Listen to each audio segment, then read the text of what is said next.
everyone. I am Nupur Kumari, Board Director of Asian Women of Winnipeg and Portfolio Manager at Capgemini. And you are watching You Multicultural channel. Today, my guest is one of a kind woman. She has traveled miles, crossed many seas and oceans as a 9-year-old girl with two braids, and stepping onto eastern shores, is now a grandmother of four, a champion of change, and an executive director at Mood Disorder Association of Manitoba. Please join me in welcoming Rita Chahal to You Multicultural Channel show, where we'll be talking today about mental health issues in women in leadership and in general. It's so wonderful to have you here, Rita. Thank you for this lovely introduction and for the invitation. It's my pleasure and privilege to be part of this conversation. Thank you so much for doing that with us. So, I would like to start with the beginning. I mean, as a child, right? 9-year-old girl, leaving behind your friends, especially your grandparents, stepping onto foreign lands and adapting to new culture. How it was living in those times as a migrant, as a child in PEI?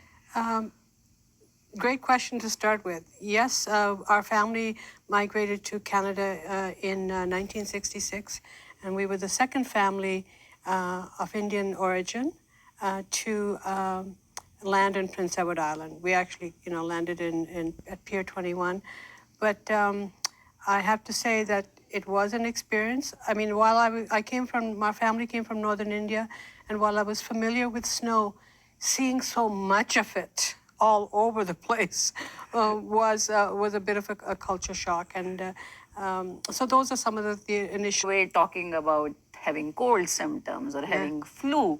But obviously there is a stigma talking about depression or the mental health, and sometimes it gets too late in the game. So I want to know, are there any ways to diagnose it earlier? I think because again, I'll preface that by saying I'm not a physician.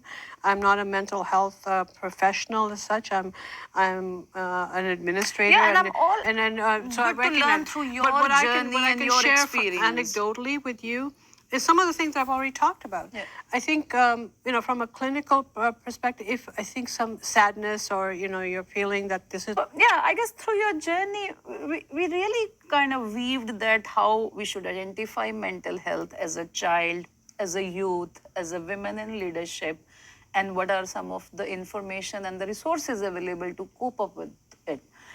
But I want to touch on a few more aspects, especially around Asian women of Winnipeg. Well, I mean, around our organization, but especially for Asian women. Okay.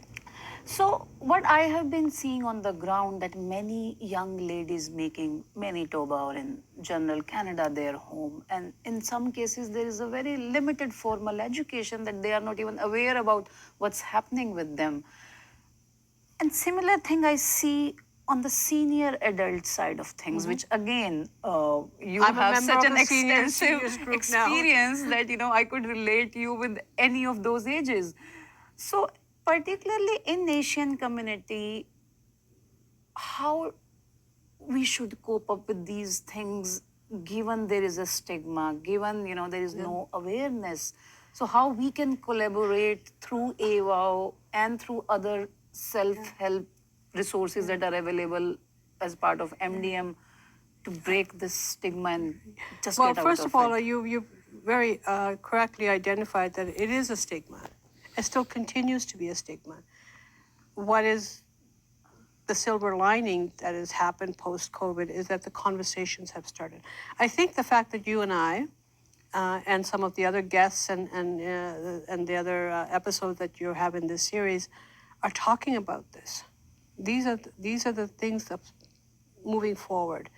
When it comes to the young women you're talking about, I think that perhaps the whole... And I guess on that topic, I want to kind of wrap up this session, which I don't want to. I am absolutely loving and, hearing your stories.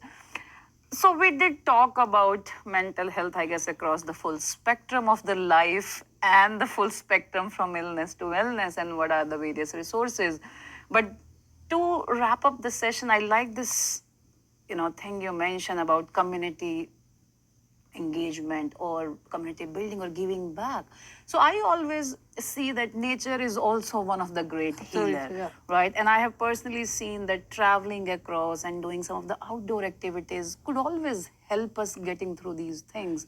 So give me your last advice to our viewers that how these things could also help support their journey if they are not going well in that Yeah, spectrum. you're absolutely right. You've obviously done your research well. It's absolutely important to be engaged in nature. I think that was one of the things that I incorporated into my journey when I've experienced that down.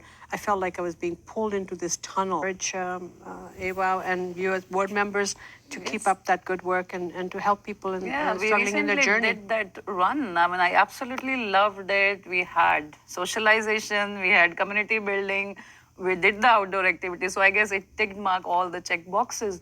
So thank you so much, Rita, for being on the show today and sharing the insights of mental health so beautifully through your journey. And to my viewers, it doesn't matter where you are in this spectrum from illness to wellness, socialization, acceptance, and utilizing the resources that are there for you to leverage could help you achieve your well mental being. And if you would like to participate in any of our AWOW events or have some aspiration to give back to the community, reach out to us on www.asianwomenofwinnipeg.com or through our social media channels. And if you want to know about any mental health related resources, reach out to MDEM website. For now, I would like to thank you all for watching us. We'll see you soon.